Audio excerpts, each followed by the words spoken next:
Hey everyone, and welcome back to the channel.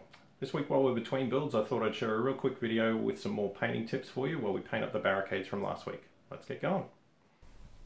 Alright, now with this build being that it was mostly timber and foam, you wouldn't normally need to give this a primer coat, but I did just because of the plastic barrel on there and I wanted the paint to stick on there quite well when I do get to that point. For the timbers, I'm just using a really cheap brown burnt umber acrylic paint here, mixed down to roughly 1:1. I've just gone through and picked out all the timber elements on the barricades here and just given them a good coat. I've just given them one coat. You could probably do more if you feel you need to, but this is going to do fine for a starting point for our painting as we go.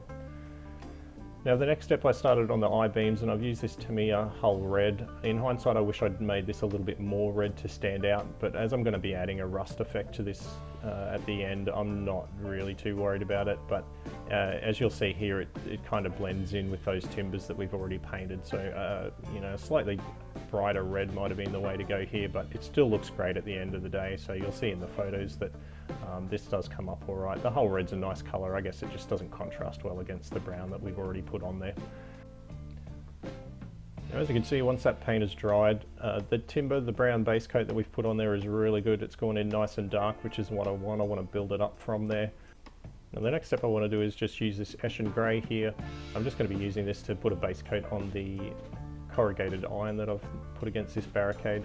So I am trying to do both sides of this wherever it shows, so make sure that you are, you know, keeping an eye out for this. It will blend into that black that we've put on, so try to pick out all the small details that you can wherever this is shining through. You don't need to be too neat because we can clean up and hide any mistakes you make as you go through painting this, but the Eshin Grey makes a great base coat for us to rust this up, which you can really see in the hanger video I did. Now the next step from here, I used a Mephiston Red from Citadel just to paint up the barrel. I thinned this just very slightly. I figured I was going to do a couple of coats and then maybe a wash on this, but with the slightly thinned down red and the black base coat on this, the brush strokes are slightly visible, but it actually gives it a really nice effect on the barrel. So the barrel ended up coming up looking a little bit worn and dirty just because of the thin paint and the brush strokes on this. So I really didn't mind. They didn't end up looking like brush strokes at all, and I didn't worry about painting the inside of the barrel for this one either. Now my next step here was to paint the rocks. So because I've got the black base coat, I've gone in now with the German Panzer Grey from Vallejo. This is a really nice dark grey colour. I've used it straight out of the bottle just because I don't really need it to sit into all the cracks and crevices of these rocks because of the black base coat that we've put down.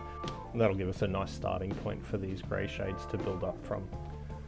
So the next step we're going to be looking at is doing a little bit of dry brushing on these timbers. So while that dries, I'm going to get the Deathclaw Brown, and we're going to do a pretty heavy dry brush on this, as you'll see. So starting at the back here, just so you can get a better sense of how much I'm dry brushing onto this.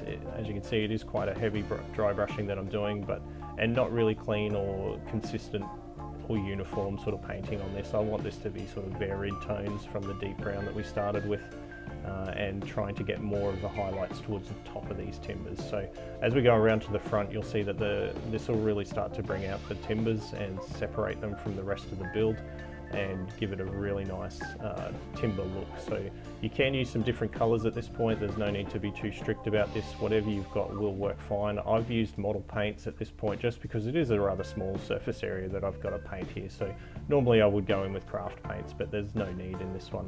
I didn't feel, just because of the small surface area. So the next thing is to go back to our rocks now that the Panzer Grey has dried, and I'm doing a dry brushing now against these rocks. So we don't want to go too heavy on this one. We just want to make sure that we're building up those grey tones and getting some more of those highlights so that these rocks really start to stand out and pop from this barricade. So you can see straight away it's starting to have the effect that we really want, and that is to really separate the different elements of the build. So the final step here is a slightly more careful dry brushing with Administratum Grey. This is really just focusing on the top edges and any parts that are really sticking out of those rocks. Again, this just kind of gives it a bit more pop and a little bit more separation from the rest of the build. So as you can see there, that's come together really well.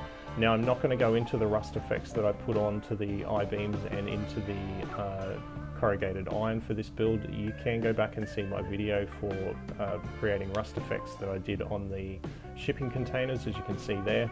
And for the corrugated iron, I also did a slightly different rust effect there that you can see. I'll put a link to that video as well. I hope you enjoyed this video, and I hope you were able to get some tips and tricks from it. A new build video is coming, so please make sure you hit subscribe. Thanks guys.